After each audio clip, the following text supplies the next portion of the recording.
पका दिया, ये पक रहा है। पिन्नी बनाने जा रहे हैं। और ये आधा गिलास चावल है, हमने भिगा के धुल के अच्छे से रख दिया है। अब इसमें पानी थोड़ा सा डाल देंगे, भीग जाएंगे।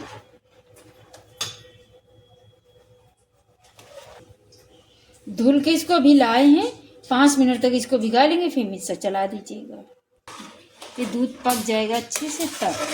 अभी नहीं डालना है इसको, अभी इसको पकाना है दूध को। पक ये देखिए दूध अच्छा पक रहा है। अब इसमें डाल देंगे थोड़ी सी, ये देखिए केसर है।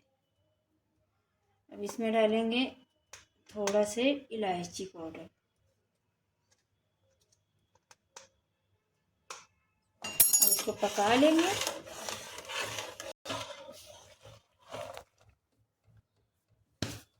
केसर डाल दिया, इलायची पाउडर डाल दिया, इसको पका लेंगे। फिर मेरे पास ये भीगे हुए चावल है, अब इनको पीस के, हल्के से मोटे रहते हैं चावल, पीसना रहता है, फिर पीस के डाल देंगे। ये चावल हमने भिगा के रखा था, अब जा रहे पीसने। 5 मिनट तक भिगाया है। ये देखिए इतना मोटा पीसा है।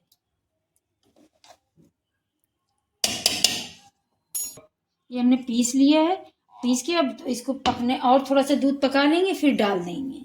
वो इलायची पाउडर डाला, केसर डाला, पक जाए तब डालेंगे।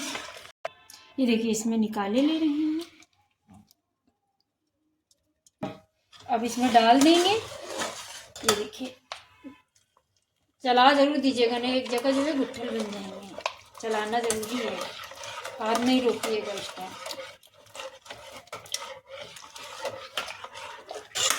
इसको तेज आंच करके चलाते ही रहिएगा। 2 मिनट तक इसको चलाते ही रहिएगा, न नीचे फिर जम जाएगा और जलने का भी डर रहेगा। ये देखिए अच्छे से पक रही है। पक जाएगी तब इसको जो है शक्कर डालेंगे, ना चावल जो भी मोटा होगा वो ऐड हो जाएगा। 5 मिनट तक और इसको पका के तब चावल डालेंगे। ये देखिए पक गई है। अब इसमें डालेंगे शक्कर, ये इतनी पाव भर है, डाल देंगे। इसको मिक्स कर देंगे, इसको भी पका लेंगे, पक जाएगी, फिर केवड़ा डाल देंगे।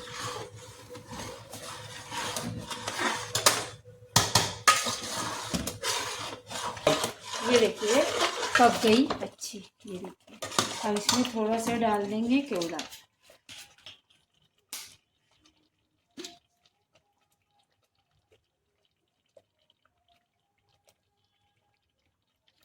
और इसको मिक्स करके रख दीजिए थोड़ी देर के लिए।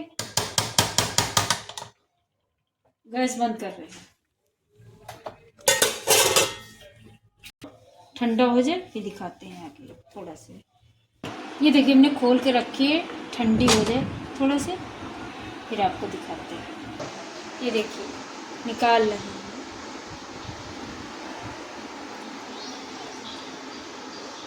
ये देखिए निकाल दिए। अब इसमें डालेंगे पिस्ता। ये देखिए बन के तैयार हो गया, निकाल के रखा है।